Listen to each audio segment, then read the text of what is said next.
Guys কবুতর খাওয়ার জন্য সব পাগল হয়ে যাচ্ছে, বিশাল আকারে করতেছে, খাবার দেওয়া একটু দেরি হয়ে গেছে, এই জন্য কবুতর খাওয়ার জন্য পাগল হয়ে যাচ্ছে। আসলে ওদের বাচ্চা রয়েছে, তারপর খাবার কিন্তু রয়েছে, ওরা কিন্তু যে ওই খাবারটা সেই খাবারটা খাচ্ছে না, অর্থাৎ হচ্ছে ওই যে ভুট্টো ভাঙ্গা, সেই ভুট্টো ভাঙ্গাটা খাচ্ছে না।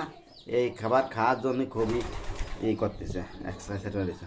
আয় তো দেখি এখন এই খাবার কিছু দেবো।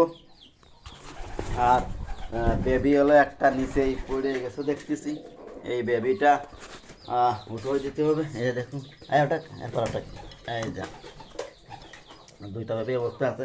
ওর মা চলে আসছে, বাবা আমাদের কাজ চলে আসতেছে এখন হচ্ছে। আর এখানে যে দুইটা বেবি আছে দেখতে পাচ্ছেন, বিড়ালের যে খাবার, সেই খাবারটা খুবই কম খাচ্ছে। তারপরে যাই হোক, ওদেরকে কিছু কুসুম ফুলের বীজ টিজ, সরিষা এই খাবার দিতে পারলে ভালো হয়, কারণ এরা হচ্ছে সরিষা বীজ, কুসুম ফুলের বীজ শীতের ভিতর হচ্ছে খেতে অনেকটাই পছন্দ করে। যাই হোক গাইস, এদেরকে সেই খাবারটাই দেবো। আর খাবার প্রায় ফুরে আসছে, এরা কিন্তু বাইরে খাওয়া শুরু করেছে।